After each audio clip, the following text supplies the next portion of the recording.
رانا ثناءاللہ صاحب بہت بہت شکریہ ساتھ دینے کا. فرمائی دیجیے گا سر, اہم ترین ملاقات ہوئی ہے وزیر اعظم پاکستان اور چیف جسٹس پاکستان کی, جس میں بہرحال وزیر اعظم نے ملکی معاشی اور سیکیورٹی چیلنجز پر بھی گفتگو کی ہے. ایک ایسی صورتحال میں کہ جب ملک اتنی انٹینسلی پولرائز سچویشن میں ہے کہ عدالتیں اور ان کا کام بھی متاثر ہو رہا ہے, اور یہ ریفارم ایجنڈے کے حوالے سے ہی ملاقات تھی, خود دعوت دی تھی چیف جسٹس نے, کیا بہتر نہ ہو کہ اپوزیشن لیڈر کو بھی ساتھ بٹھا کے ایک بار تمام آل پارٹیز اور ادارے مل کے ایک بڑے میثاق کی طرف بڑھیں, جس طرح ایک دفعہ سابق چیف جسٹس آصف سعید کھوسہ صاحب نے بتایا تھا؟ دیکھیں, یہ بالکل آپ کی بات درست ہے کہ لیڈر آف دی اپوزیشن کو, وزیر اعظم پاکستان کو, اسی طرح سے جو دیگر جماعتیں جن کی ریپریزنٹیشن ہے پارلیمنٹ کے اندر, بلکہ پارلیمنٹ کے اگر کوئی باہر بھی ہے اور اس کا ایک وجود ہے, تو ان کے سربراہان کو اور اسٹیبلشمنٹ کو اور جوڈیشری کو, سب کو ملک کے مفاد جو ہیں یا جو ایک ریاست کا جو مفاد ہے اس کے لیے سب کو اکٹھے ہونا چاہیے, سب کو بیٹھنا چاہیے, چارٹر آف اکانومی کرنی چاہیے, دہشت گردی کے اوپر جو ہے وہ پالیسی بنانی چاہیے. ہمارے کچھ ایسے ریاست سے, قوم سے, ملک سے جڑے ہوئے معاملات ہیں جن کے اوپر کوئی اختلاف رائے نہیں ہونا چاہیے, اور ہمیں ان کے اوپر ایک کنسنسس جو ہے وہ ایوالو کرنا چاہیے. رانا صاحب, نواز شریف صاحب نے پہلے اس خواہش کا اظہار کیا تھا, سب سے پہلے آپ نے آگاہ کیا تھا سب کو کہ یہ میاں صاحب کی خواہش ہے کہ تحریک انصاف کو انگیج کیا جائے, وہ بلیو کرتے ہیں ڈائیلاگ کے اندر. آج میاں صاحب ہی کا یہ ماننا ہے کہ تحریک انصاف کے ساتھ ڈائیلاگ ہو ہی نہیں سکتا. کیا میاں صاحب اب اس حوالے سے ان کی ختم ہو گئی ہے تمام تر جو بھی جستجو تھی, امید تھی, یا جو بھی وہ اس سے ایکسپیکٹیشنز باندھے ہوئے تھے؟ دیکھیں, وہ ان کے جو یہ خط لکھتے ہیں اور پھر جس قسم کی گفتگو کرتے ہیں, جس طرح سے یہ اپنے مخالف یا اپنے اپوزٹ پولیٹیشنز کو جو ہے وہ مخاطب کرتے ہیں, تو اس کے اوپر پھر آدمی مایوس ہو جاتا ہے, آدمی سمجھتا ہے کہ اس کا کوئی فائدہ نہیں. یا مثال کے طور پہ یہ میں نے بات کی تھی کہ 3 لوگ اگر بنیادی طور پہ, اور بعد میں 2-4 لوگ اور بھی ہیں جن کو شامل کیا جا سکتا ہے, اگر یہ بیٹھ جائیں تو یہ 70 سال کے مسائل جو ہیں یہ 70 دنوں میں حل ہو سکتے ہیں. میں نے اس میں عمران خان صاحب کا نام لیا تھا, میں نے آصف زرداری صاحب کی بات کی تھی, میں نے PMLN کے قائد میاں نواز شریف کی بات کی تھی. تو اگلے دن جب عمران خان صاحب کو معلوم ہوا تو انہوں نے کہا کہ جی میں کیوں بیٹھوں اس کے ساتھ, وہ تو 12واں کھلاڑی ہے, ان کی کیا پوزیشن ہے. تو دیکھیں, یہ اس طرح کی گفتگو کے بعد پھر اب میاں صاحب اس کے اوپر کس خوش فہمی کا اظہار کریں. تو یہ انتہائی افسوسناک رویہ ہے جو پچھلے 12 سال سے 13 سال سے ہم فیس کر رہے ہیں. 2014 سے آپ لے لیں اور یہ 25 آ گیا ہے. تو میاں صاحب کا یہ کہنا کہ سنجیدہ مذاکرات کرنے اور سیاسی افہام و تفہیم کے ساتھ معاملات حل کرنے کی صلاحیت ہی نہیں رکھتے, یہ تو سر اب آپ کی طرف سے کوئی پہل نہیں کی جائے گی؟ نہ دلچسپی ہے, میاں صاحب was only driving factor behind this, تو اب یہ اس کو بیکاز ساتھ ہم دیکھ رہے ہیں پیرلل رانا صاحب وہ بیک ڈور چینل سے روابط کی بھی خبریں موصول ہو رہی ہیں, خط و خطابت تو چل ہی رہی ہے, مگر بیک ڈور چینل سے روابط کی بھی بات ہو رہی ہے. وہ غلط ہے. کوئی بیک چینل روابط نہیں ہو رہے, وہ بالکل غلط ہے.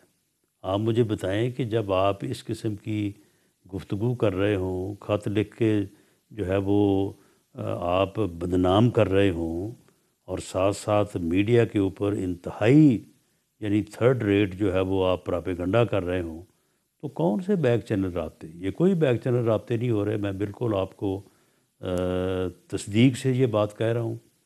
اور ان کے اس عمل پہ کہ وہ مذاکرات کریں گے, اس سے میاں صاحب نہیں باقی لوگ بھی جو بیچ میں کوشش کرتے رہے, ان کی اپنی پارٹی کے لوگ ہیں, وہ مایوس ہیں. وہ کہتے ہیں کہ جی ہم تو جو ہے وہ سمجھا کے تھک چکے ہیں, کوشش کی ہے, لیکن وہ اس بات کے اوپر آتے نہیں ہیں. بلکہ 1-2 نے تو مجھے یہ کہا کہ جو آدمی زیادہ اس قسم کی بات کرتا ہے, تیز بات نہیں کرتا اور اس بیانیے کے مطابق آگے نہیں بڑھتا جو کہ ان کا ایک اپنا لہجہ ہے، تو اس کا ملاقاتیوں کی لسٹ سے نام ہی کاٹ دیتے ہیں، اس کی ملاقات ہی نہیں ہوتی بعد میں۔ تو سر پوسٹ عید جو یہ گرینڈ الائنس کے حوالے سے کام بڑا تیزی سے آگے نکل رہا ہے، 3 میٹنگز ہو چکی ہیں اور اب یہ کہہ رہے ہیں کہ انشاءاللہ یہ رمضان کے دوران ہی ایک حتمی فیصلہ ہو جائے گا ساتھ۔ آپ کو کس حد تک یہ یقین ہے کہ یہ گرینڈ الائنس جو ہے بن پائے گا، نہیں بن پائے گا، متحرک ہوگا، نہیں ہوگا؟ دیکھیں ان کے بن جائے گا یا نہیں بن پائے گا، یہ کیونکہ میں اس کا پریوی نہیں ہوں جو ان کی میٹنگز ہوئی ہیں، لیکن اگر یہ بن جائے تو یہ سیاسی طور پہ یہ ایک بہت مفید بات ہوگی۔ اس وقت سیاسی اتحاد کی ہی حکومت ہے، یہ کوئی پی ایم ایل این کی گورنمنٹ نہیں ہے، یہ ایک سیاسی اتحاد کی حکومت ہے۔ اور اگر اپوزیشن بھی ایک اتحاد میں چلی جاتی ہے اور وہاں پہ سب جماعتوں کی رائے سے معاملات جو ہے وہ طے ہوتے ہیں، تو پھر یہ کفن باندھ کے اور جنازے پڑھا کے جو ہے وہ احتجاج نہیں ہوں گے، وہ احتجاج جو ہے پر وہ آئین اور قانون کے مطابق ہوں گے۔ تو آپ تو چاہیں گے پھر کہ یہ مولانا صاحب مذاکرات بھی ہو ان کے سکیں ساتھ گے۔ پھر برملا جو ہے وہ ہاتھ پکڑیں اور بسم اللہ کریں؟ جی بالکل، اگر مولانا اپوزیشن میں موجود ہیں، اپوزیشن میں وہ بیٹھے ہیں، اور اگر اپوزیشن جو ہے وہ اتحاد کرتی ہے، بلکہ وہ جو مذاکراتی ٹیم بنی تھی، اگر اس مذاکراتی ٹیم میں بھی اپنے علاوہ یہ کسی اور کو شامل کر لیتے تو شاید وہ مذاکرات کا بھی یہ حشر نہ ہوتا جو حشر ہوا ہے کہ 2 میٹنگز کے بعد انہوں نے کہا کہ جی بس تیسری میٹنگ کی ہمیں اجازت نہیں ہے۔ سر ایک فرق ضرور ہے، ایک آپ نے بات بالکل بجا فرمائی کہ ایک اتحاد حکومت کا ادھر ہے تو ادھر بھی اتحاد بن جائے تو بیٹر سینس ول پریویل۔ ایک فرق ضرور ہے، پی ڈی ایم کا جو اتحاد بنا تھا سر، تب غم و غصہ اور ایک فرسٹریشن جو تھی وہ قدرے بہت کم تھی، جو آج ہم مولانا صاحب کے لب و لہجے میں دیکھ رہے ہیں، جو آج ہم پی ٹی آئی کے لب و لہجے میں دیکھ رہے ہیں، جو ہم آج شاہد خاقان عباسی کی باتوں میں سن رہے ہیں، جس کی جھلک ہمیں آج نظر آ رہی ہے تمام تر انفریقین کے، تو یہ بہت خطرناک اتحاد بھی بن سکتا ہے۔ آپ کو پھر بھی 1.5 سال لگ گیا تحریک عدم اعتماد لاتے لاتے، یہ چند مہینوں کی بات بھی بن سکتی ہے اگر یہ اتحاد پکا ہو گیا تو۔ دیکھیں بہرحال پولیٹیکل لوگ اگر مل بیٹھیں تو بیٹر سینس ہی پریویل ہوتی ہے۔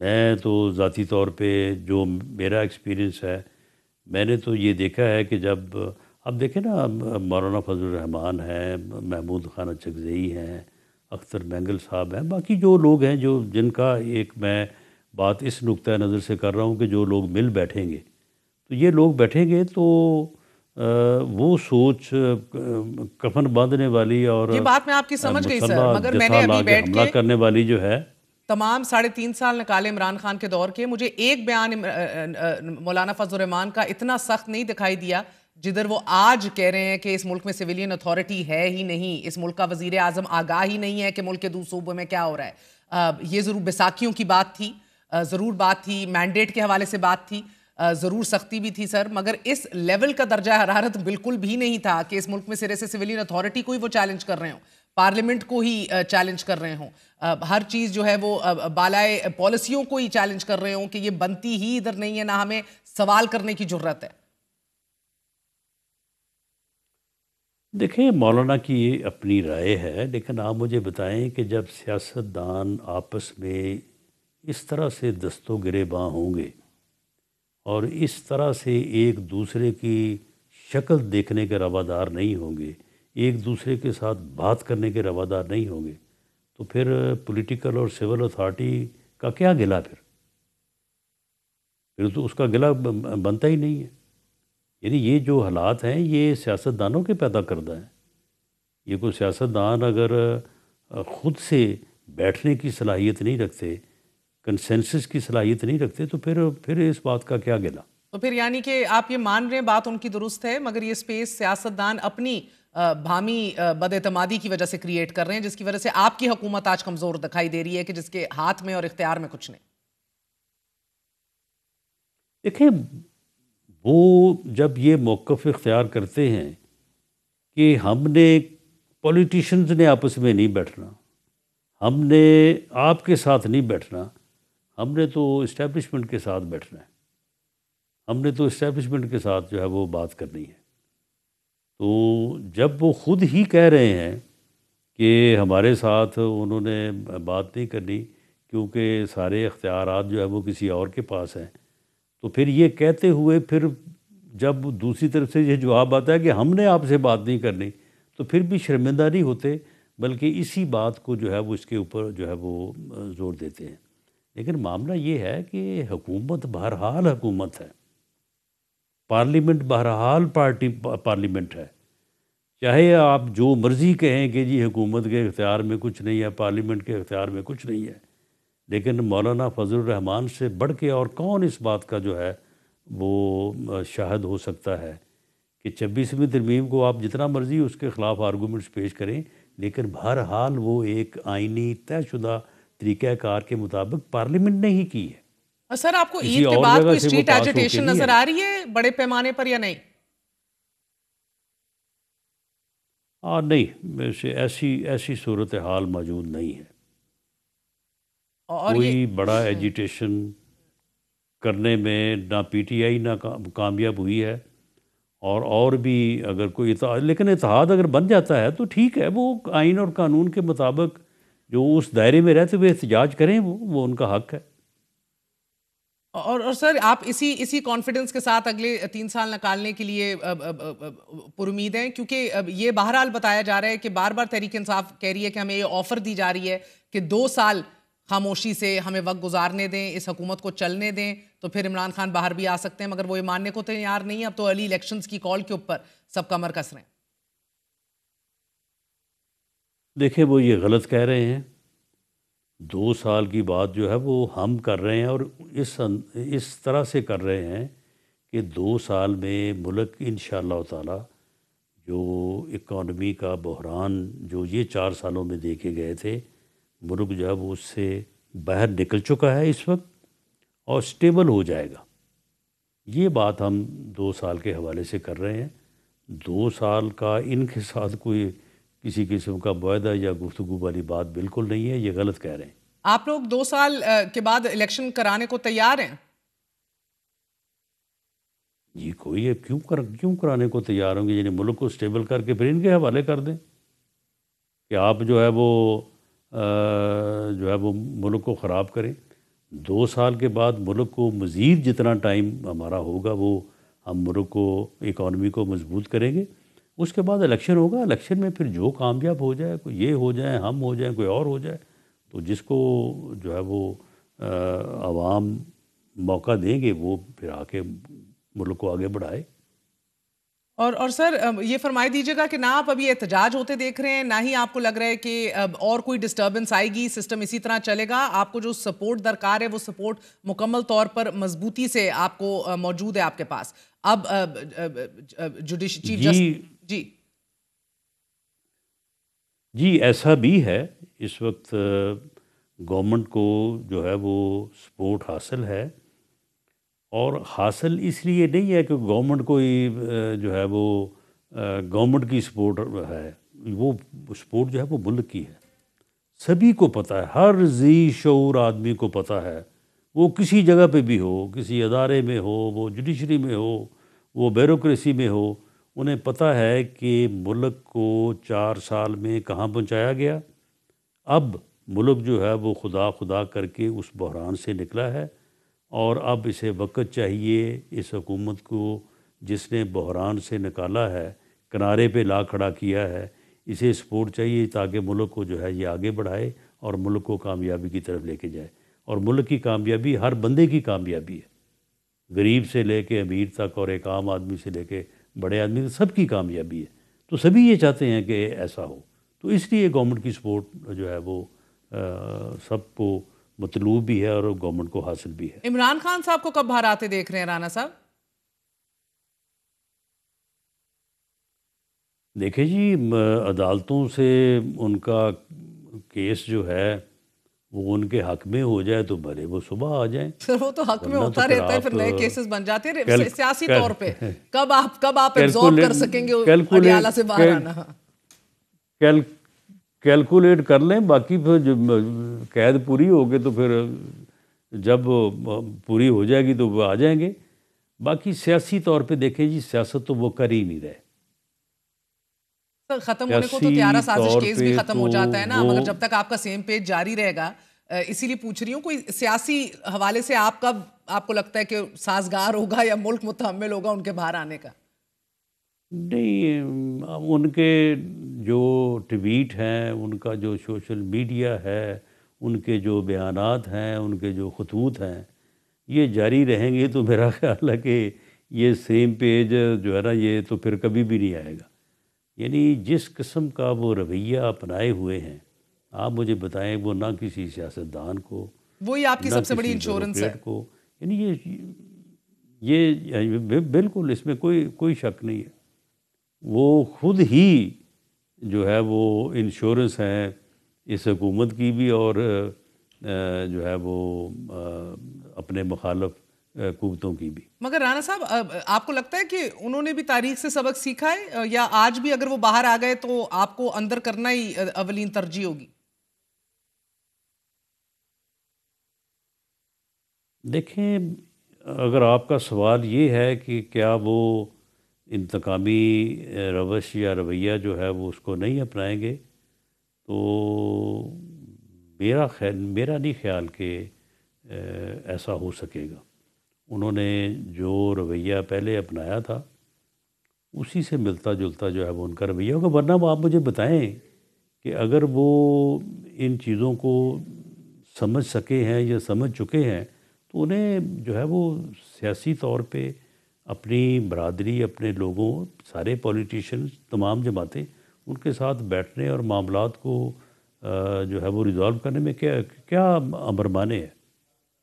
اور ان رانا کے صاحب، باقی لوگ بھی تو ہمارے ساتھ آگے بیٹھتے ہیں، ملتے ہیں. ہاں، اور رانا صاحب، ایک تو مولانا صاحب کو انگیج کرنے کا بھی آپ کے پاس بہرحال ایک اپرچونٹی تو ہے. ان کے اپنے بہت سارے ریزرویشنز ہیں خیبر پختونخوا کے مینڈیٹ کے حوالے سے، لیکن ڈچ آپ کے ہاتھوں ڈچ ہونے کے شاید غم و غصہ آج اور زیادہ ہے، اور پھر عوامی مقبولیت کی بھی بات وہ بار بار کرتے ہیں کہ شاید اس کے خلاف بھی نہیں آج جانا چاہتے، جس کی آف کورس غلط سمت میں آپ کھڑے ہیں. مگر مجھے بتائیے گا، بلاول بھٹو زرداری ان کے وزیر اعظم بننے کے any time in the next 3 years, کہیں نہ کہیں کوئی آپشن یا کوئی ایسی ڈسکشن ہوئی تھی یا ہوئی ہے؟ بیکاز یہ بات بہرحال اسد کیسر صاحب بھی ایک بار پھر دہرا رہے ہیں، بیرسٹر گوہر بھی دہرا رہے ہیں، یہ اور بھی خبریں ہمیں موصول ہوئیں کہ یہ ہو سکتا ہے. نہیں، دیکھیں، ہو سکتا تو ہے، یعنی جو بھی سیاست میں ہے تو ہو تو سکتا ہے. بلاول بھٹو زرداری صاحب بالکل وزیر اعظم کے امیدوار ہیں، ان کی جماعت ہے، انہیں ایک پوزیشن بھی حاصل ہے. تو بہرحال ان کی کوشش ہے، وہ کوشش جو ہے وہ کامیاب ہو سکتی ہے، نہیں ہو سکتی، یہ تو اللہ کو معلوم ہے. لیکن اسپیکٹ تو ہر کوئی کر سکتا ہے نا. نہیں، ان اور 5 کرنا سالوں میں چاہیے. آپ اس کوشش کے حوالے سے کوئی دیکھ رہے ہیں امپلیمنٹیشن ہوتے؟ نہیں، میرا نہیں خیال کہ اس وقت جو کولیشن گورنمنٹ ہے جس کا پیپلز پارٹی حصہ ہے، اس میں جو چیزیں طے پا چکی ہیں اور اس کے مطابق وہ پوزیشن جو پیپلز پارٹی کی حصے میں تھی وہ انہیں حاصل ہو چکی ہیں، اور جو پی ایم ایل این کے حصے میں تھی وہ پی ایم ایل این وہاں پہ موجود ہے. میرا نہیں خیال کہ اس ترتیب میں کوئی کمی بیشی یا کوئی تبدیلی جو ہے وہ آئے گی. اور آپ لوگ جستجو کرتے رہیں گے ان کو کابینہ کا حصہ بنانے کے لیے؟ میرا نہیں خیال کہ اب اس بارے میں کوئی فردر جو ہے وہ کوشش ہو رہی ہے. انہوں نے جن آفس کو اپنے پاس رکھنا مناسب سمجھا تھا، ان کا اسی وقت فیصلہ ہو گیا تھا، اور یہ سارا ارینجمنٹ جو ہے یہ ایک معاہدے کے تحت ہے. یہ باقاعدہ ریٹن ڈاکومنٹ ہے جس میں یہ ساری چیزیں طے ہوئی تھی. بہت بہت شکریہ. رانا ثناءاللہ صاحب ہمارے ساتھ موجود تھے. آپ نے گفتگو سنی. وقفہ لیں گے، وقفے کے بعد اہم ترین خبر کی طرف جائیں گے. حالات گھمبیر ہیں، 2 صوبوں کے اندر صورتحال بد سے بدتر ہوتی چلی جا رہی ہے. لا اینڈ آرڈر کے حوالے سے اسٹے وتھ اس.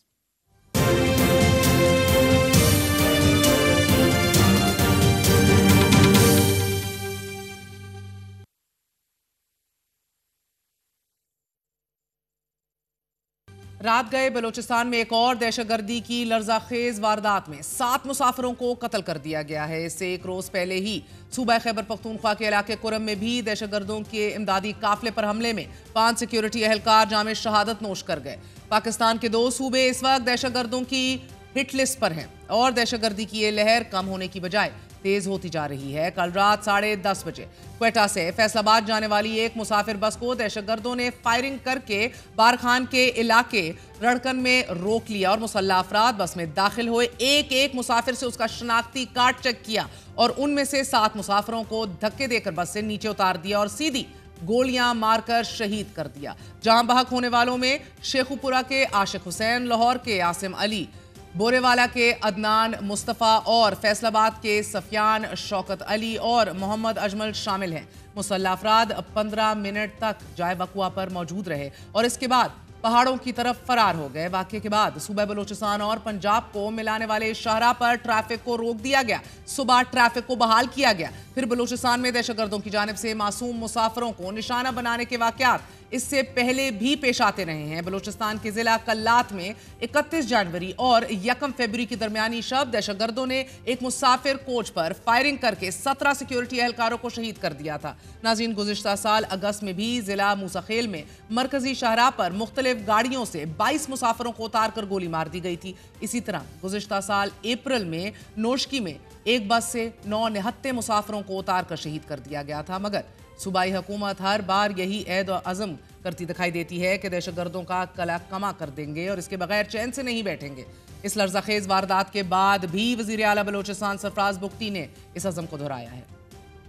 معصوم شہریوں کو بسوں سے اتار کے جس بے دردی سے شہید کیا جا رہا ہے، بحیثیت قوم ہم سب کو اس کی مذمت کرنی چاہیے۔ حکومت آپ کی اپنے سیکورٹی فورسز کے ساتھ مل کے انشاءاللہ تعالی یہ سرچ کا ہم مقابلہ کریں گے اور انشاءاللہ اللہ وہ ٹائم لائے گا کہ جیسے صفا کوئٹہ صفا کر رہی ہے، ہمارے سیکورٹی فورسز انشاءاللہ ان دہشت گردوں کو اس صوبے سے صفا کریں گے انشاءاللہ۔ بلوچستان کے ساتھ ساتھ خیبر پختونخوا میں بھی دہشت گردوں کا ننگا ناچ جاری ہے۔ کرم میں دونوں فریقین میں باہمی معاہدوں پر ہونے کے باوجود 98 بنکرز مسمار کر دیے جانے کے باوجود، اسلحے کی جزوی واپسی کے باوجود، مگر 2 دن سے کرم ایک بار پھر قتل گاہ بنا ہوا ہے۔ ناظرین، 2 دن پہلے بھی امدادی قافلے پر شرپسندوں کے حملے سے 5 سیکیورٹی اہلکار شہید ہو گئے، کہ جس کے بعد خیبر پختونخوا حکومت نے اعلیٰ سطحی اجلاس میں ملوث عناصر اور ان کے سہولت کاروں کے خلاف سخت کارروائی کا فیصلہ کر لیا ہے۔ حکومت نے لوور کرم کے گاؤں اوچت، مندوری، دات کمر اور بگن کو خالی کروانے کا فیصلہ کر لیا ہے اور ریاست مخالف واقعات میں ملوث افراد کو شیڈیول 4 میں ڈالنے کا فیصلہ بھی کر لیا گیا ہے۔ خیبر پختونخوا حکومت نے امدادی قافلے پر حملہ کرنے والے ملزمان کے سر کی قیمت بھی مقرر کر دی ہے۔ فائرنگ میں ملوث ملزم کاظم ولد گل بادشاہ کے سر کی قیمت 10 کروڑ روپے جبکہ دیگر ملزمان کے سر کی قیمت 8 کروڑ روپے مقرر کر لی گئی ہے۔ اس واقعے کے بعد کرم میں امدادی کارروائیوں میں تعطل ایک بار پھر دیکھنے کو مل رہا ہے۔ امدادی رقوم کا سلسلہ بھی روک دیا گیا ہے، لیکن ریاست نے بنکرز گرانے اور اسلحے کی واپسی کے سلسلے کو تیز کر دیا ہے اور امن کمیٹیوں پر بھی دباؤ ڈالا گیا ہے کہ وہ اپنی ذمہ داریاں پوری کریں۔ اور یہ جو ہمیں کہتے ہیں نا کہ صرف زمین کا تنازع ہے، ایسا نہیں ہے۔ فرقہ واریت کا جو ایلیمنٹ ہے، وہاں پہ انٹرنیشنل قوتیں، بیرونی قوتیں پورا انویسٹمنٹ کر رہی ہیں، تو ہم نے اب ٹھوس اقدامات کی طرف ہم جا چکے ہیں۔ ہم پیچھے ہٹنے والے نہیں ہیں۔ وہ جو بھی ہے وہ بچے گا نہیں، آج بچ جائے گا، کل بچ جائے گا، لیکن وہ بچے گا نہیں، اس کو سزا ملے گی اور کڑی سزا ملے گی۔ ریاست جہاں معاشی ترقی، سنہرے مستقبل اور خوشحال پاکستان کے دعوے کر رہی ہے، وہیں اندیشے برابر موجود ہیں کہ ملک کے 2 صوبے خوفناک آگ کی لپیٹ میں ہیں۔ مولانا فضل الرحمان نے بھی 2 دن قبل ہی قومی اسمبلی میں انہی خدشات کا اظہار کیا ہے۔ اس وقت 2 صوبوں میں حکومت کا کوئی رٹ موجود نہیں۔ آج وزیر اعظم سے یہاں ہوتے اور ان کے خدمت پہ بصد احترام یہ عرض کرتا کہ قبائلی علاقوں میں کیا ہو رہا ہے، بلوچستان میں کیا ہو رہا ہے، تو شاید وہ یہی کہتے کہ مجھے اس کا کوئی علم نہیں ہے۔ صورتحال سنگین ہے اور نائب وزیر اعظم اور وزیر خارجہ اسحاق ڈار نے بھی اقوام متحدہ سے اپیل کی ہے کہ پاکستان میں سرحد پار دہشت گردی کی روک تھام کے لیے تعاون کیا جائے گا۔ اسحاق ڈار نے نیو یارک میں اقوام متحدہ کی سلامتی کونسل کے اجلاس میں UN secretary general Antonio Guterres سے ملاقات میں تعاون مانگا ہے۔ 2 صوبوں میں بڑھتے دہشت گردی کے ان واقعات سے معیشت کی بحالی کے خواب ہی نہ رہ جائیں، کیونکہ ترقی اور خوشحالی کا پہلا زینہ امن، پیس ہے، اور جب تک ملک میں امن نہیں ہوگا